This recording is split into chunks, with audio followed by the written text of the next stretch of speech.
নমস্কার বন্ধুরা, প্রতিদিনের রান্নাতে আরও একবার সকলকে স্বাগত জানাই। আজ বানাবো মুসুর ডাল, আর তাতে দেব ঝিঙে আর আলু। ঝিঙেটাকে দেখুন এরকম ছোট টুকরো করে কেটে নিয়েছি, আর আলুটাকেও ছোট টুকরো করে কেটে নিয়েছি।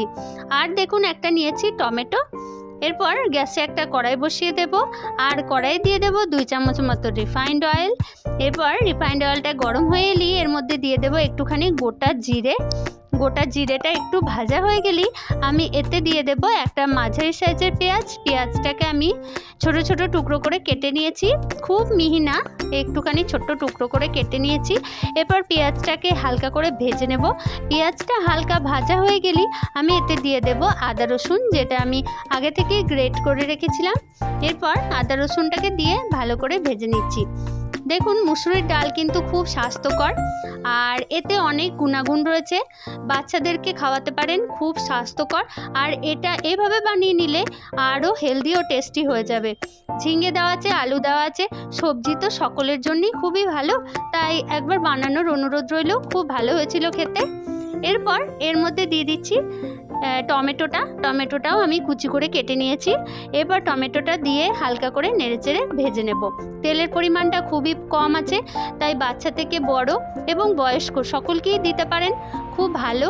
আর স্বাস্থ্যকর খাবার তো প্রত্যেকের জন্যই ভালো হয়ে থাকে, তাই এইভাবে একবার বানিয়ে নেবেন, খুব ভালো হবে। আর মুসুরির ডালে কিছু গুণাগুণ রয়েছে, সেগুলো আমাদের শরীরের জন্য খুবই ভালো। মুসুরির ডালে কি কি গুণ রয়েছে যদি বলতে পারেন, তাহলে পরের ভিডিওতে আমি আপনাদের নামগুলো নিয়ে নেব।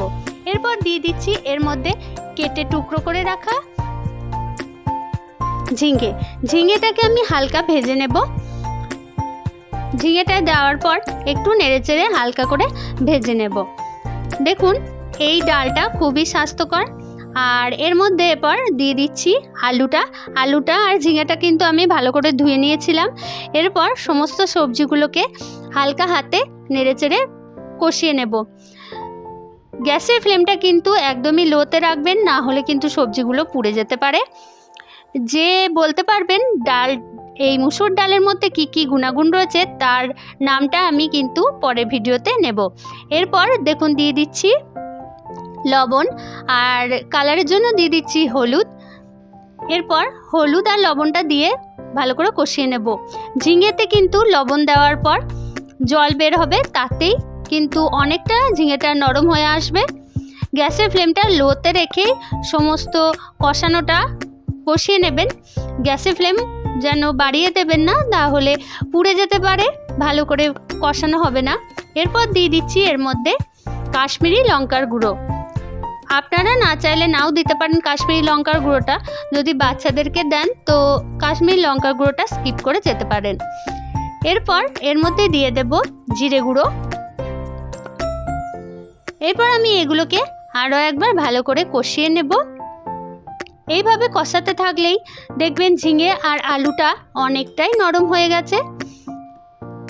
দেখুন এটা কিন্তু তেলের পরিমাণ খুবই কম, তাও দেখুন কত সুন্দরভাবে কষানো হয়ে যাচ্ছে।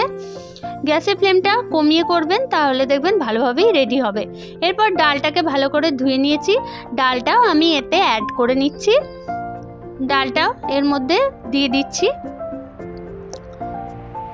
দেখুন সকলকেই এই ডালটা পরিবেশন করতে পারেন।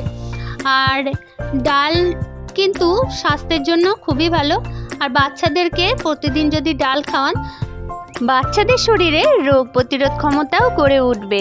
এছাড়াও বাচ্চাদের শরীর স্বাস্থ্যও ভালো থাকবে। এরপর ভালো করে নেড়েচেড়ে নিচ্ছি। দেখুন কত সুন্দর কষানো হয়ে যাচ্ছে। যেহেতু ঝিঙেটা আছে আর লবণ দিয়েছি, তাই সুন্দরভাবে এটা রেডি হয়ে যাচ্ছে। এরপর এর মধ্যে দিয়ে দিচ্ছি 1 কাপ মতো জল, আর দিয়ে দিচ্ছি হাফ কাপ, মানে মোট 1.5 কাপ মতো জল আমি এতে দিলাম। আর দিয়ে দিচ্ছি কিছুটা লঙ্কা কুচি। এরপর এটাকে ঢাকা দিয়ে কিছুক্ষণের জন্য রেখে দেব। 7-8 মিনিট মতো ঢাকা দিয়ে রাখলেই দেখবেন ডালটা অনেকটাই নরম হয়ে গেছে। তবে মাঝে একবার চেক করে নিন, যদি ডাল না সিদ্ধ হয়ে থাকে তো আরও কিছুক্ষণ রাখবেন, তাহলে ডালটা ভালোভাবে সিদ্ধ হয়ে যাবে। দেখুন অনেকটাই ফুট ধরে গেছে। এরপর আমি এটাকে ঢাকা দিয়ে দিচ্ছি ঢাকা দিয়ে আমি 5-7 মিনিট মতো রেখে দিচ্ছি, তাতে করেই আমার ডালটা সিদ্ধ হয়ে যাবে। দেখুন 5-7 মিনিট কমপ্লিট হয়ে গেছে।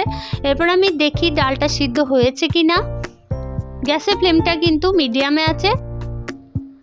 আমার মনে হচ্ছে ডাল কিন্তু সিদ্ধ হয়ে গেছে। যদি আপনাদের ডালটা সিদ্ধ না হয় তো আরও কিছুক্ষণ রাখবেন।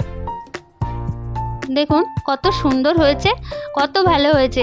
এবার রুটি বা ভাত যার সাথেই খান কিন্তু আঙ্গুল চেটে সকলে খেয়ে নেবে, বাচ্চা থেকে বড় সকলেই খুব পছন্দ করবে।